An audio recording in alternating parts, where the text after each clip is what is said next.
Today I'm going to talk about fuzzing, and specifically about fuzzing in Qualcomm, that is in the world of mobile software, in the world of the modem. As it already has been said, I'm Tomasz. I work for Qualcomm Product Security Group. I work in Berlin. The group is called QPSI, and we are a global product security group for Qualcomm. So there are more security teams, but we, for example, handle all the incidents which come externally. If you would like to reach me, these are my Twitter handle and email accounts. I'm going to talk about several things today. So I would like to mention, first of all, why do we think fuzz testing or fuzzing is such a great technique, and why do we find it useful in our context of testing the mobile software. Then I would like to present some challenges that we face when testing very specific type of software as the modem software is. Then I would like to take a step back and talk a little bit of the software engineering aspect of fuzzing. So how do you spread fuzzing efforts so that they are not only done by the security team, but also by the development teams. And finally, I would like to also talk a little bit about some research project that we've done when we took fuzzing and other techniques and used them together to achieve better, deeper software testing. So without further ado, let's start. You might be surprised, why do we have a guitar player here? So for those of you who play guitar, you know that fuzz is also one of the effects that is used in electric guitar. So if you listen to Jimi Hendrix, you would hear fuzzing quite a lot. But this is not the fuzzing I would like to talk about. I would like to talk about fuzzing or fuzz testing in software, in the software world, which is an automated, dynamic software testing technique. When I say dynamic, it means that you need to execute the program in order to fuzz it. This is not like static analysis, where you just take the source code of a binary and then you analyze them without running. Here you need to run the program. And the technique is very simple. So you have your target program, you have the fuzzer, so the program used for fuzzing. And the fuzzer would re-execute the program many, many times and try to mutate the input or modify the input to the program such that more and more code is covered. So that's basically the aim of the fuzzer, to improve coverage, to cover as much code as possible. It can be used to automatically create test suites. It's a really nice feature. So you start, let's say, with 10 test cases, you run the fuzzer, and you end up with 1,000 test cases. And those can be then used to find more advanced bugs, like, for example, buffer overflows with address sanitizer. We can have several splits when it comes to fuzzing. So we already mentioned that most of the fuzzers are coverage guided. It means that there is some feedback loop. So how does the fuzzer know how to proceed? There's some sort of instrumentation involved. So it's either in the source code, it might be using some hardware features, hardware counters, for example. And then when the fuzzer re-executes the program, it can tell whether certain input covered more code or not. Then we can say we have mutation-based fuzzers, and one of the examples here is the AFL. That's one of the best known, where the fuzzing program uses some sort of genetic operators, for example, flipping some bits or taking two inputs and merging them together to achieve new inputs and rerun program with those inputs. But sometimes you can have programs, let's imagine you have a PDF parser. So PDF is a highly structured document format. If you just use some sort of random bit flips, you are very likely to create lots of invalid PDF files, because then you would violate the program. And this is where fuzzers like Peach, which are grammar-based, come in handy. So there are fuzzers where you can say, essentially tell the fuzzer that some parts of the inputs you should not touch, right? So you can modify the payload, but some parts should stay.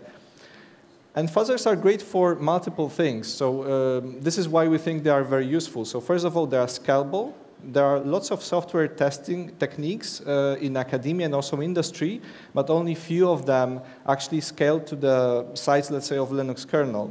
They're also very simple, and both in a sense that you can create new tools, and also in a sense that you can very easily apply them. So this is something really useful for the developers, right? So there's no advanced setup. You can run it really quickly.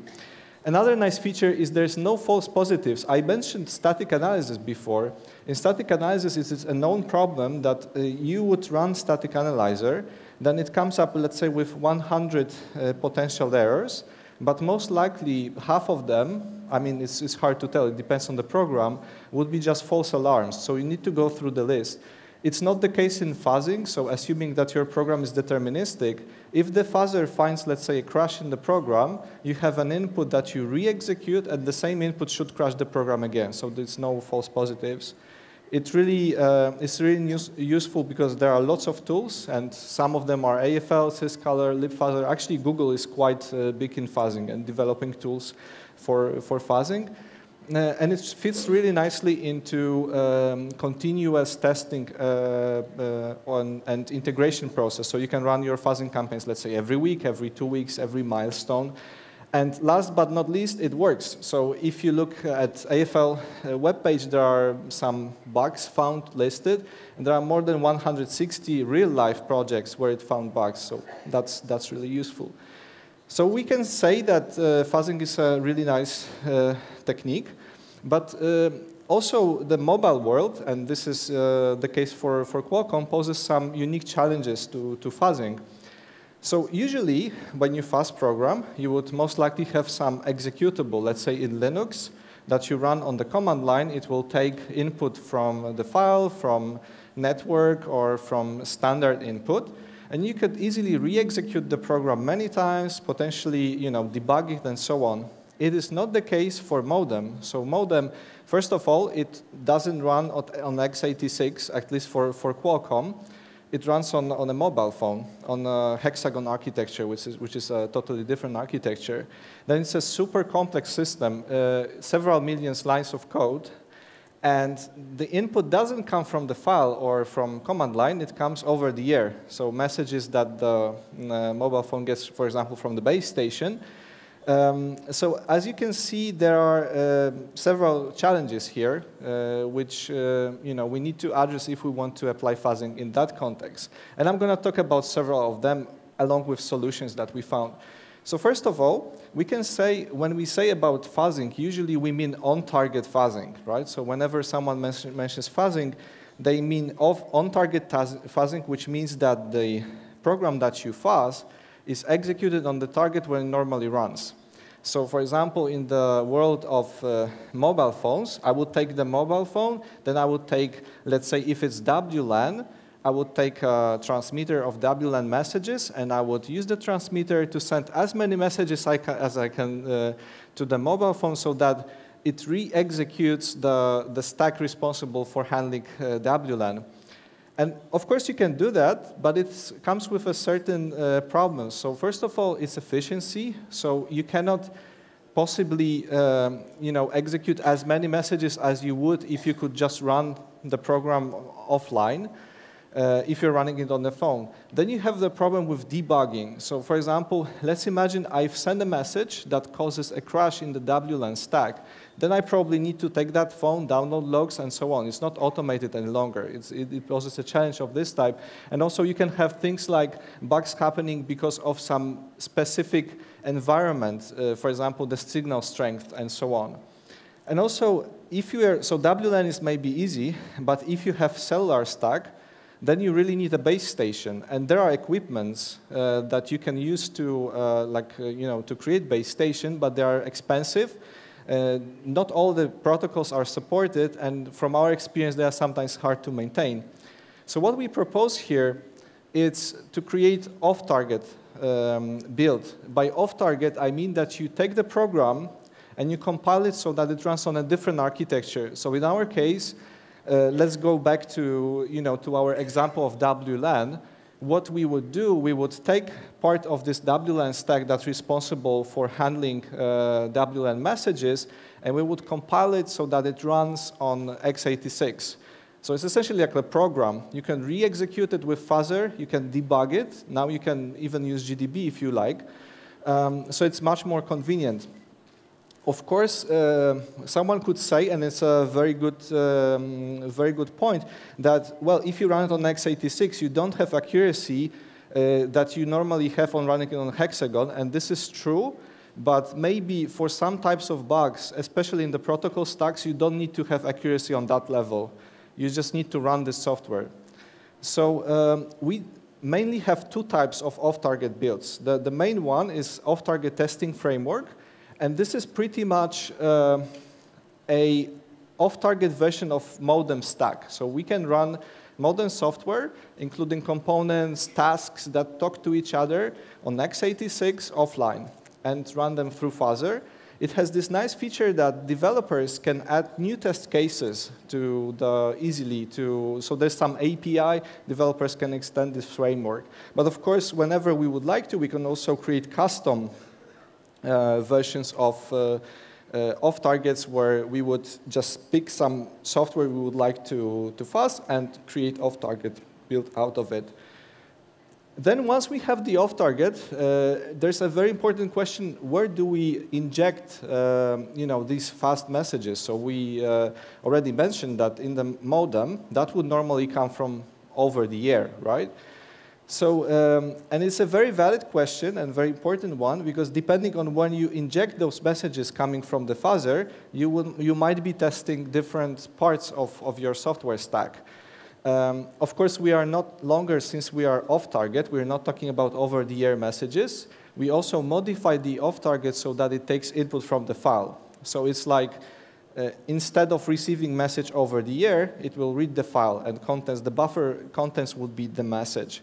I think this illustrates the complexity, this figure illustrates the complexity well. So let's assume we have some components in our stack. We have over-the-air message coming maybe through one parser, another parser. Then we have a bunch of tasks. Some of tasks, because we are dealing with protocols, might have state machines.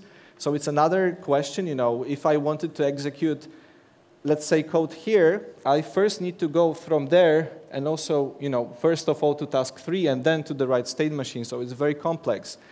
Why this is an important problem? You could say that you inject messages for parser A, right? But then you need to be aware of the fact that you are most likely going to generate lots of messages that will be rejected by this parser. So parser A, lots of them will be invalid messages. And most likely you're going to test mostly parser A. Not many messages might come through to test the rest of your software. So this is why it's important. On the other hand, you could say, OK, I'm just going to remove parser A, and I'm going to inject messages straight to parser B. It's another issue here, because then if you remove parser A, you might be fuzzing parser B with some messages which would never reach parser B in the normal operation, right? Because they will be filtered out by parser A.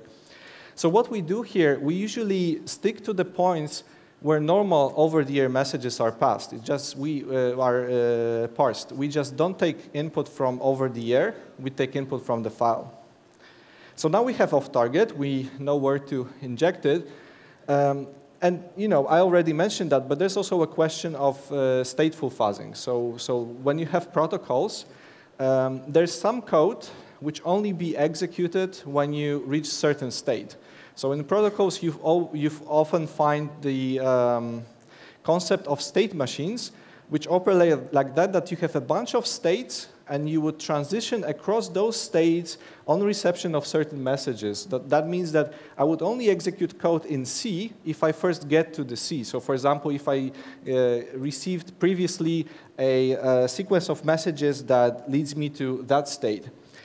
A tricky thing here is the reproducibility of bugs. So let's imagine I say, OK, let me just run AFL or my fuzzer constantly on my modem stack, just feeding messages to the modem. And you can do that. However, if you happen, let's say my first message got me to state A, my second to B, and then I'm in C, and then I feed 10 more messages, and then there's a crash. But the problem is that if you have the crash, it is very likely that the message that caused the crash itself, when you rerun it through the modem once more, it's not going to crash because you accumulated state before. So if you would like to reproduce problems like that, you should be aware of the fact that there was some state introduced before that happened. So we have two solutions here. The first one is that we leverage our off-target testing framework. So I mentioned that we have an off-target build of the modem stack. What we can do is we can, before we inject those messages, we can move modem to the right state first. So this is symbolically represented here. I go first to state A, then I set some global, then I maybe go to state B, then I read from the buffer that comes from our fuzzer, and finally I process the message in my state C. Another thing you could do is that you could take each buffer generated, let's say, by the fuzzer, and say, if I have 100 bytes, it's not like one message. I'm going to treat it as 4 messages. So let's say first 25 bytes is the first one, then the second, and so on. So as you can see, what we have here now is that it's a sequence of messages, right? So maybe if we feed modem with that sequence of messages, we're going to be further in the state machine. So far we talked mostly about technical challenges, and now I'd like to also mention more software engineering challenge, which is how do we know that we fast enough? And that is the question that we were also as a security team asked by developer teams. It's a very good question, but it's unfortunately undecidable in the general case. To answer the question of if we fast enough, we would first need to know how many bugs or issues there are in software, which is for complex enough systems, so real-world systems, undecidable in general. We cannot say. But still, you know, the question holds, like, how do we know that? And there are also multiple criteria. So we can say, OK, I stopped fuzzing when I fast for 2 weeks, or I stopped fuzzing when I discovered that many bugs of this type. And also, you know, we never can have actually a guarantee of absence of bugs. We will talk about that more. So what we do as a security team is that we have some sort of manual feedback loop. So we would, or the developer team would run fuzzing. Then we would generate the coverage report, and we would analyze the report. The things that we look for in that report specifically is which part of the code were not covered during our fuzzing campaign, and why they were not covered. And there are probably more, but let's say there are 2 main potential reasons why they might not be covered. So first of all, maybe we just didn't have enough starting input vectors to cover certain code. And we actually had a situation similar to this one. So we saw, OK, there was some if condition which was not covered. And then we discovered, OK, maybe if we set up fuzzing a little bit differently, we will cover that. And that was indeed the case. So sometimes this is enough. But sometimes there might be the situation in which the fuzzer simply cannot cover the code. A good example here, if you look at AFL, it is a known, let's say, challenge for AFL. If you have if condition like x equals 123, that would be something which would be very hard to guess by AFL. The reason is that if x is an integer, the fuzzer would have 2 to the power of 63 choices to select, and the fuzzer doesn't have enough reasoning power. So actually there has been up to this date even like several papers, you know, like specifically trying to improve on that. But I'm just mentioning that there might be some code that you simply would not be able to cover. So let's take a little bit step back and also discuss yet another software engineering topic, which is how do you spread the fuzzing so that it's not only done by, let's say, security team, but also by your development organization. And it's an important challenge because if you take the size of security team compared to the size of the development team, security team is for sure going to be smaller. So there is the issue is, you know, the resources are the issue. On the other hand, tech teams are mostly focused with developing new features. So they are busy with, you know, providing new products and so on. So maybe they don't have enough time to also run fuzzing. So it's more a challenge not on the technical level, but organizational level. And we can say that you could potentially have 2 types of splits here. So it might be centralized or distributed. in the centralized model, we have security team at the center of the process. So security team is responsible for fuzzing, develops the fuzzing tools on the tool chain. And there are also nice features about that. So first of all, if we want to add new fuzzer, then we have it. If we want to add more sanitizers, then we have it. Because we own the infrastructure, and we also decide what to do with that infrastructure. However, there are also important drawbacks of that model. That is, first of all, the scalability. So I mentioned it already. The security team is bound to be much smaller than the size of the engineering organization. So in my case, that would be if I were to fuzz the whole portfolio of Qualcomm products, right? So WLAN, Bluetooth, cellular, and everything. That's quite a lot of products to cover. Then there are the priorities. If I had every product, like which one should I select first? Should I first fuzz LTE or Bluetooth? Another good question. And then there comes the expertise. So I believe that the low-level technical expertise is best known by the tech teams that develop the product. So for example, if there is some very technical detail about Bluetooth, which would enable fuzzing there, it's most likely that the tech team that develops that Bluetooth stuff would know about that.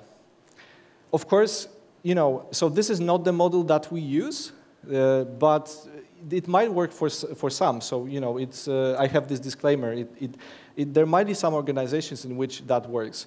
What worked for us much better is this distributed model. So we have some sort of arrangement between security team and the tech teams. The tech teams, when I mention tech teams, I mean developers. So the non-security teams are the part of development organization. The way it works is that security teams started the process of the regular fuzzing and also provides an ongoing support in a sort of consultancy way. The tech teams are those who are responsible for developing the tooling and infrastructure for fuzzing. So they run tests, they also actually take care of the results and so on, and they report to the security team. And there's also a small team inside the development organization that is responsible to spread that efforts to more and more teams. What we learned along the way is that if you have someone in the development team who is an expert in fuzzing, that helps a lot, because lots of the problems will be already handled in the development teams and will not get back to the security team. And it, of course, scales much well this way than in the centralized model. Again, that is something which works for us. So this is something which we found out in trial and error, but might not work for everyone. Now let's take a little bit step back further, and we talked a lot about fuzzing today, but let's see how we can put fuzzing in a broader picture of software testing.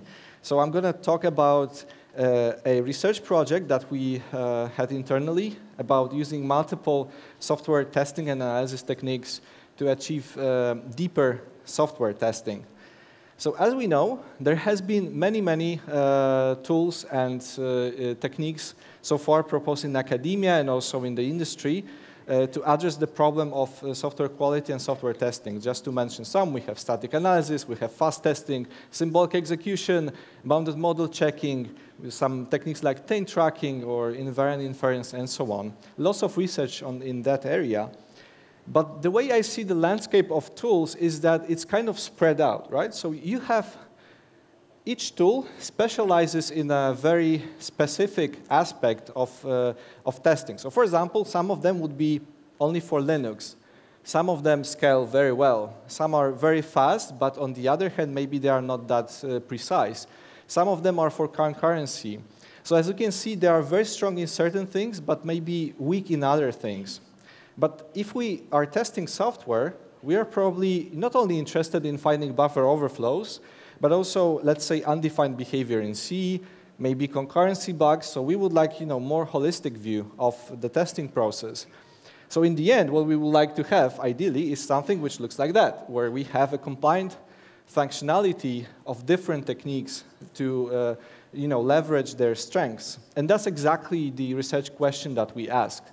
Can we take multiple techniques and use their strengths, capitalize on their strengths, and elevate their weaknesses to achieve deeper, better software testing. Of course, the idea of merging software techniques, software testing techniques is not new. So there also has been research on that. This is, just few of the efforts.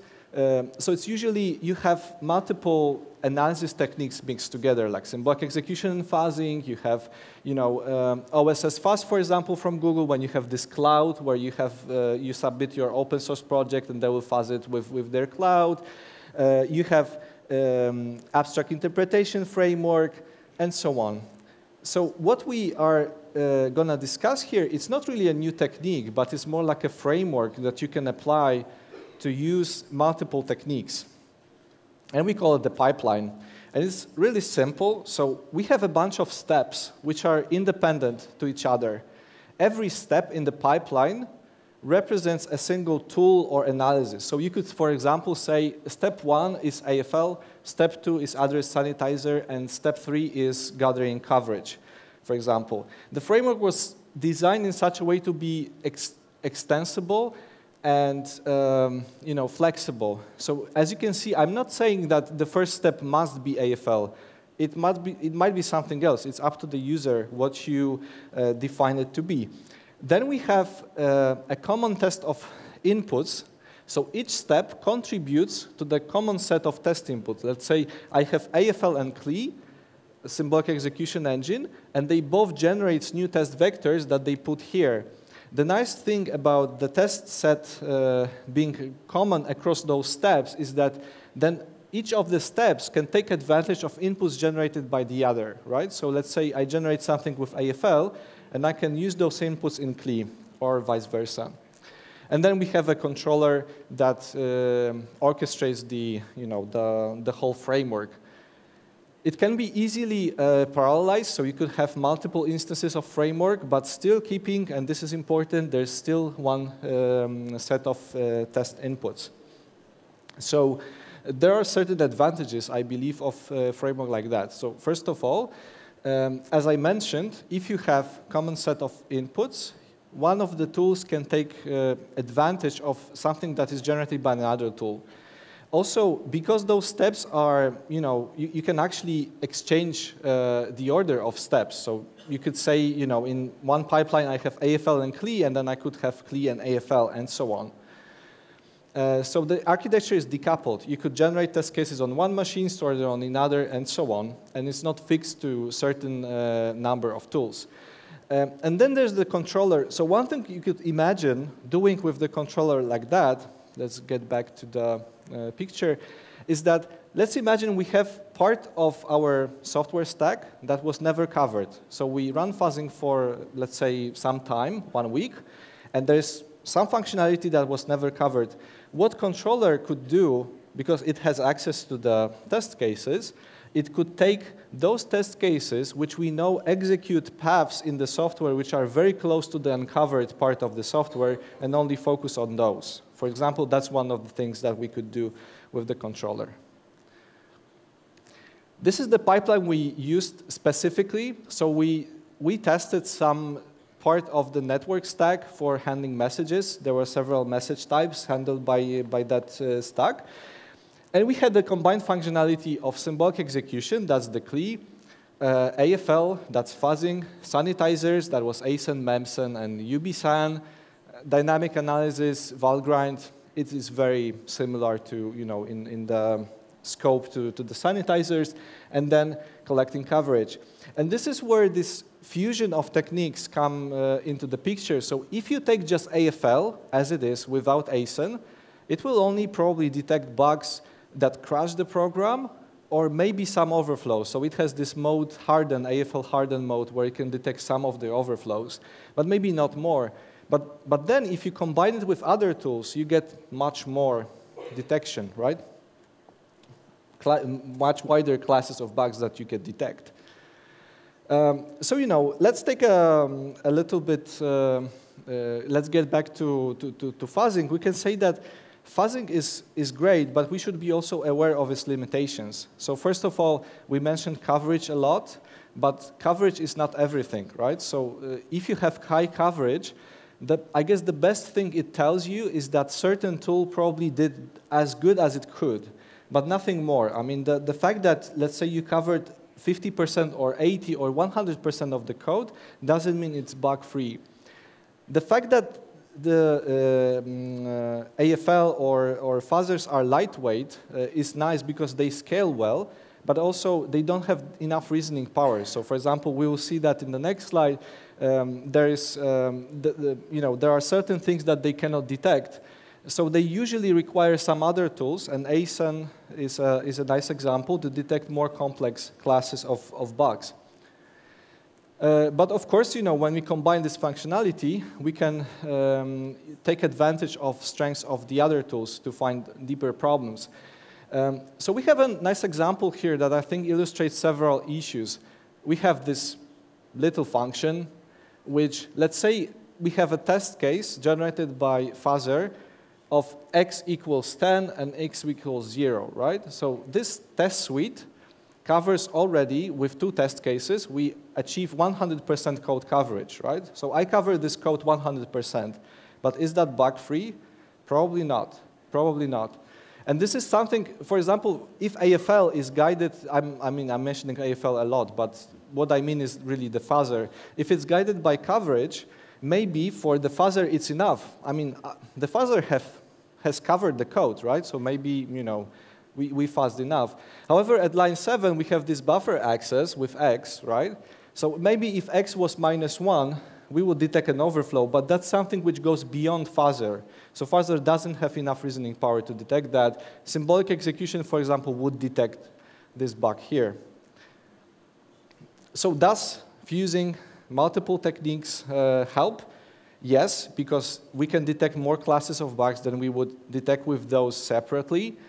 Of course, someone could tell, and it would be a valid point, you could just take AFL, then take the results, run them through ASIN or through other tool and so on. And I agree, but I also believe that if you have a framework which is structured like that, it's much easier. So you don't need to remember to manually, move things around. Then we have, it also helps with the parallelism. Along the process, we spotted several interesting findings. So as I mentioned, we tested a part of mobile stack, which was handling messages. And there were like several message types, let's say 5 of them, right?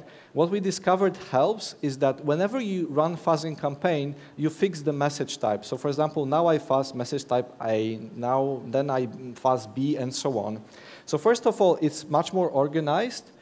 And then if getting back to how many bugs there are in the software, imagine that you only had issue with message type 5, right? If you let the fuzzer just randomly generate message type, you might actually never encounter message of type 5, so you might never find the bug. If you do it one by one, then you potentially can find it. But also be aware of one interesting finding also. If you run it separately, and then let's say you assign certain time budget to every message type. For example, I say I fuzzed message type 1 for 2 hours, another one for 2 hours, and so on. If my issue comes in the last message type, then I have already spent 8 hours fuzzing something which didn't find anything. So maybe, in addition to testing message types separately, it would be nice to fuzz them for a short time, like 10 minutes first, 10 minutes second, and so on, because then the likelihood is it's much more to find it quickly. What we also find, and this is also, I find it a nice feature of having framework like that, is that if you take similarly purposed tools, like in this case that's Valgrind and Memsen, you would see that for the same result set, Memsen had, let's say, 6 reports, and Valgrind had more of them. And this is not to say that Valgrind is better or Memsen is better. It's just to say that it's actually interesting to see that the tools that were supposed to detect the same classes of issues actually, yes, detect them, but in different counts. And finally, coverage. We mentioned coverage many times so far. So coverage is a must So I really believe like every serious product and project should have a code coverage metrics, but it's also tricky. So first of all, how do we measure that? We saw in the example that we had code that was 100% covered, but still had the bug, right? So it's maybe not only the instructions, but maybe also the data, maybe the backtrace. Imagine that you have this function called once from just one function above, another time from 7 functions above. Maybe only then it exposes the error.